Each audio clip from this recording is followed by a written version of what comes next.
Welcome to Constitutional Republic News. Today I want to talk about this expose that Dr. Phil did on China buying farmland in the United States. And how they're buying farmland by military bases as well. There seems to be some strategic land buying. But they're buying all the food companies. A lot of these food companies are China-owned agricultural companies. And what they're doing is they're driving up the price, and it's making it harder for farmers to expand their operations, find good fertile ground. So we're going to hear from John. He's a fourth generation farmer. So let's see what he has to say about it. This is Dr. Phil's expose.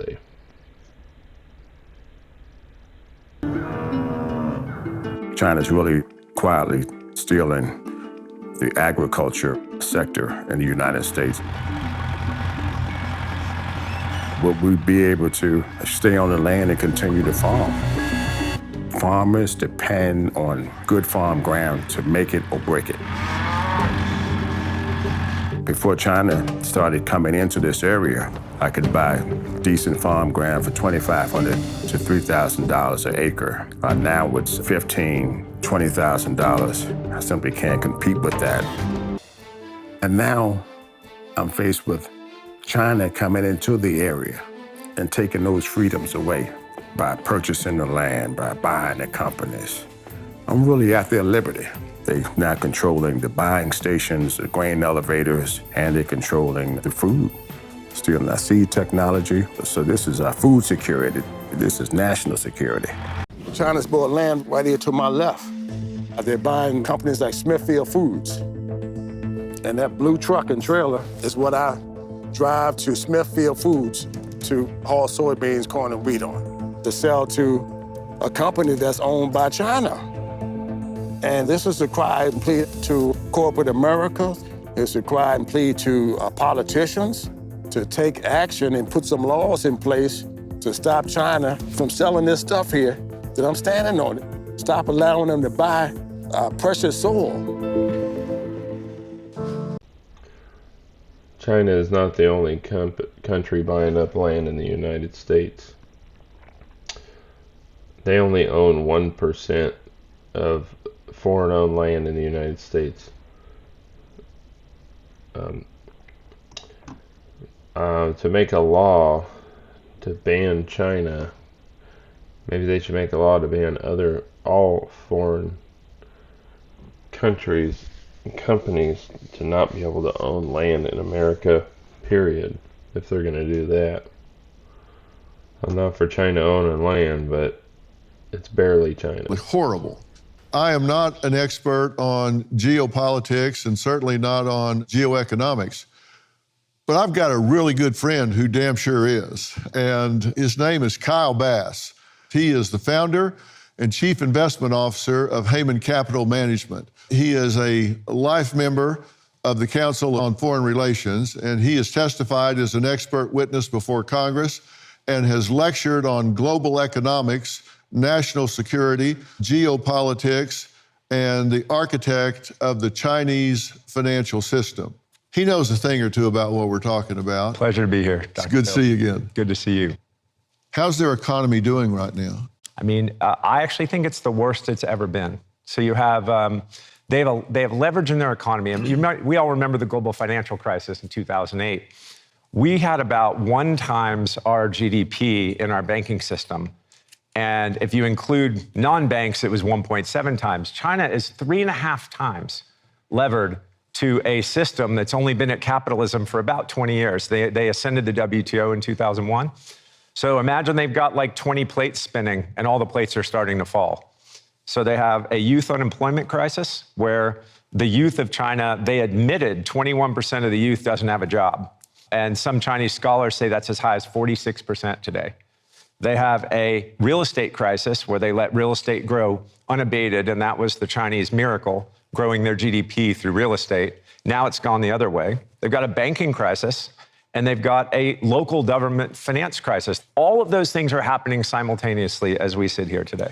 Why are they stockpiling so much grain? If you imported 40% of your food and you were going to be thinking in the future about making a belligerent move with your military, you'd stockpile some food. And the interesting thing about the stockpile is, as we entered COVID at the end of 2019, early 2020, their largest food stockpiles were near Shanghai. They didn't touch their food stockpiles when people were quite literally locked in their apartments for months on end. So if you're not going to access your food stockpile when people are starving, when will you access your food stockpile? Are they getting ready for war? I mean, my view is yes. My view is if you listen to Xi Jinping since 2017, not the media stories, go read his speeches. And if you read what he says, he's been telling you since 2017 that his life's goal, his life's mission is the reunification of the great Chinese race, which means reunifying Taiwan forcibly or peacefully, whichever one they'll go with. If you look at what they've done in their legal system, if you look at on the mainland, if you look at what they're building on the mainland, every single arrow points to moving to war. I know we don't want this. I don't want it. You don't want it. The world definitely doesn't need a war like that. But if you just look at it with the facts that sit on the page, I say the writing's been on the Great Wall for a long period of time. We just have to go look at it. Well, Dr. Phil, I disagree with their stockpiling food for war. He kind of contradicted himself. He said they import 40% of their food, and they're stockpiling it for war. I think they're stockpiling it in case the world cuts their food supply off. They import everything, oil, food. I'm surprised they're almost about to import water. They're having a water crisis over there. Economy collapse. They only spend, they spend 260 something billion on their military budget. The United States spends $1 trillion a year. I don't think China wants to go to war with the United States. They have a population crisis. They have a labor shortages. That country is in a bad way.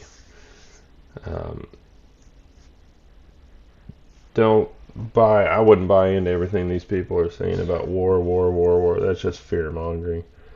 That's what these people do. Oh, the guy's on the council, lifetime member of the Council of Foreign Relations. Pretty much after they said that, I basically stopped listening to everything that guy had to say.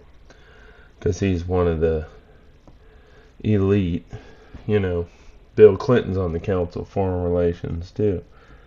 So, go with that. I'm just saying. They're buying strategically. Is that fair to say? That's absolutely true. And I want to take a look. In red is where they're making a lot of these purchases, and some of these are close to military installations. And that really concerns me. So we have some of these, like Dugway Proving Ground right here. Let's take a look at what is there. Military equipment, biological, chemical weapons defense systems. These are strategically important to the United States, right? I mean, this is important stuff for our defense. And they're juxtaposed right next to it. That's not an accident, is it? No. Then you come over to the Missouri Air Force Base. You've got B-2 Spirit Stealth Bomber Base, Missile and Drone Operations, MQ-9 Reaper, Global Strike Command, 3 Intercontinental Ballistic Missile Wings, Air Force Entire Bomber Force, Nuclear Command Control and Communication System, and they bought land right next to it. And then you can come over here to the Virginia Naval Air Station, and look at this. They're all right next to it. Aircraft carriers, submarines, destroyers, amphibious assault ships. These are things that are critical to us. North Carolina, airborne and special operations forces, rapid deployment capabilities mobilized to international crises or conflicts. They're strategically buying land around that. This is not random. Dr. Phil, this is a national security threat to America. I mean, look at that map. Our food If this security, bothers all y'all, this raise stuff. your hand. Okay, I just want to know if you think we're sitting up here talking like crazy conspiracy theorists, or you think, no, this does not make common sense. I mean, it does look like China's buying land strategically around military installations, probably to gather intel. They're not talking about at all. China is buying land. They have massive, massive marijuana grow operations for illegal sales. They're busting them things all over the country. They busted like an 11,000 square foot warehouse in Atlanta not too long ago. It's crazy. I think they're importing Chinese slave labor. That's what all these military age men coming over the border to work in these grow operations. But, whatever on that. I think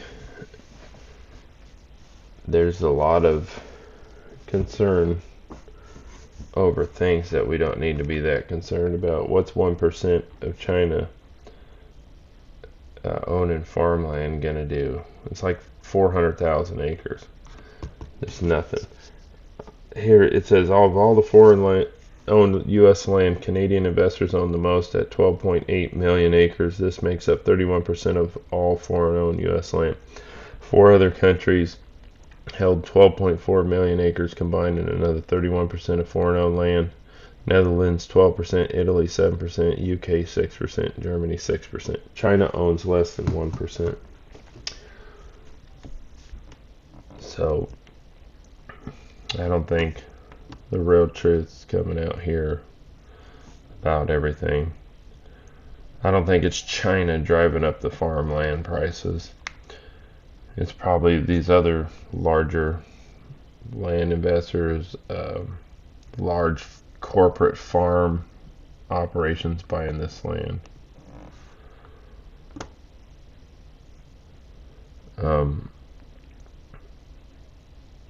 Yeah. This is the problem with television. They put a lot of propaganda in there to steer narratives, to fit the narrative. Like and subscribe, hit that notification bell. Thanks for watching.